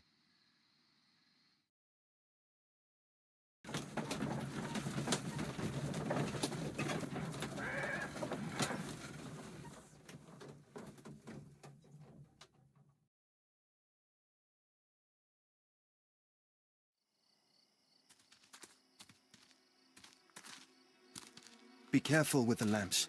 Don't bring them too close to the barrels. Good evening, gentlemen. Who's there? That is of no importance. What matters is who you are and the plans that you have here. So you can stop us from carrying them out? Eventually, yes. Hey, careful. You'll blow us all up. I'm listening. We are a group known as the Merry Men. But I suppose you knew that already. We are the men who've already lost everything of value in their lives. We are ruined shopkeepers. We are workers who were fired from their jobs, honest people who were robbed.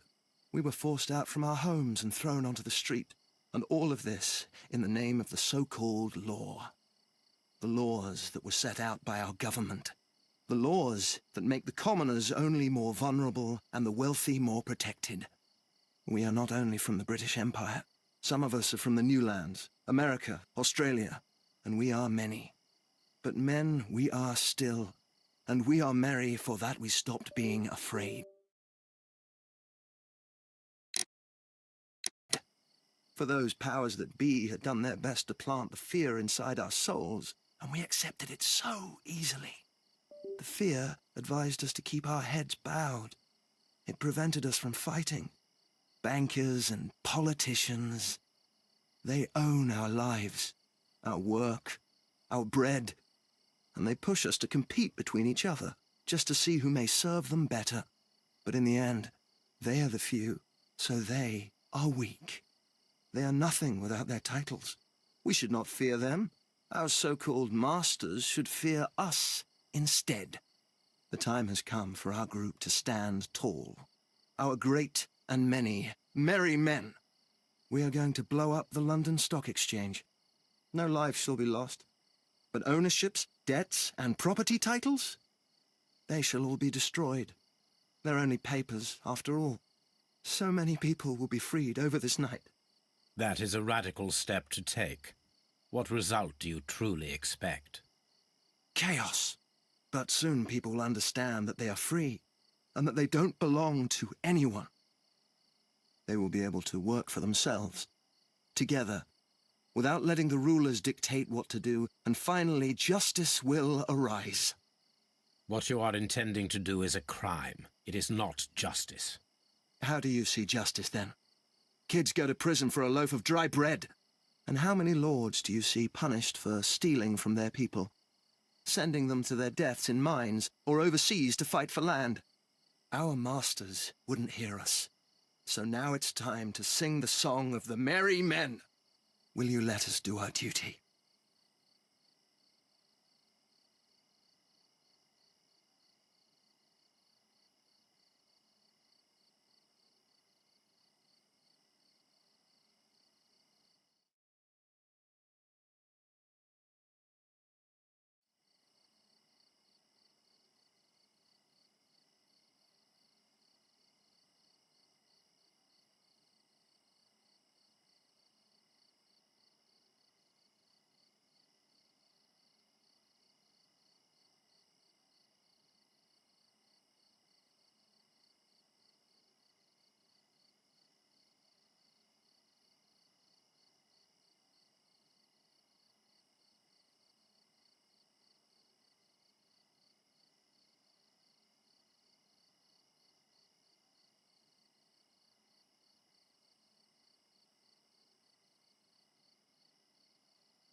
When the law serves only the few, it can no longer be trusted.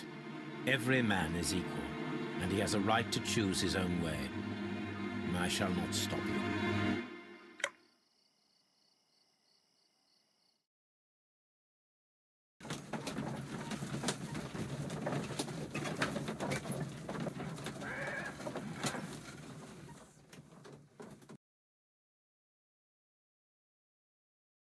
So, you're interested in Russian literature now? Quite, lately. It is an interesting book. I remember a few lines. Really? I tried reading it myself, but I had a hard time understanding it. Yes, Doctor. It's about intelligence. Sherlock, I vaguely recall one of the lines.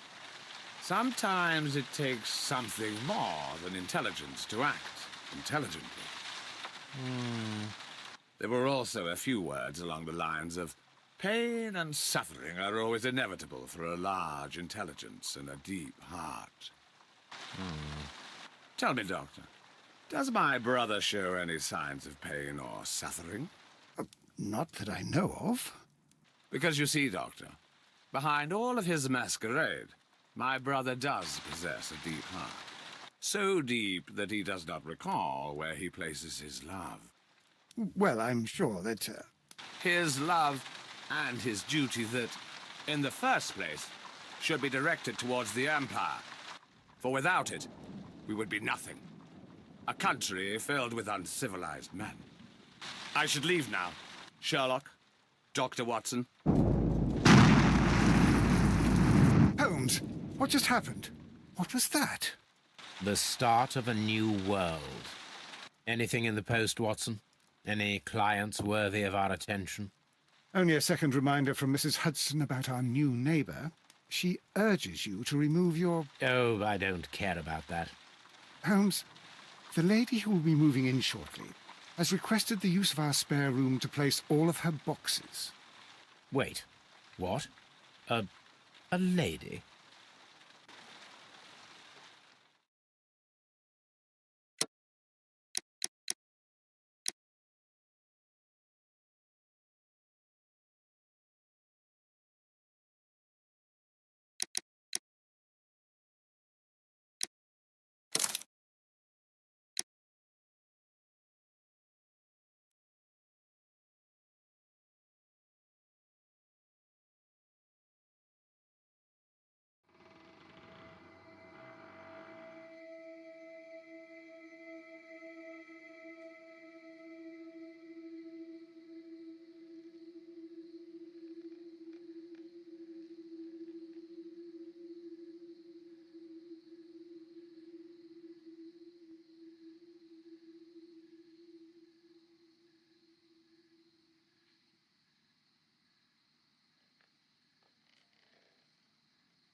Charles, I do what I think is right.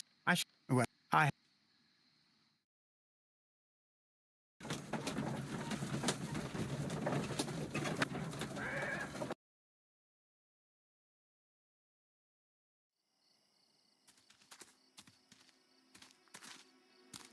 Be careful with the lamps. Don't... Good. Who's... That is of no importance. Eventually, yes. Hey, careful. You'll blow us all up. I'm listening. We are a group known as the Merry Men. But I suppose you knew that already. We are the men who've already lost everything of value in their lives. We were forced to the laws that were... We are not only from the British Empire. Some of us are from... But men, for those... The bank and the... But we should... The time... They're only paper... That is a right... Chaos. They will... What you are intending to do is a crime. It is not justice. How do you see just... And how many... Our mom... Will you let us...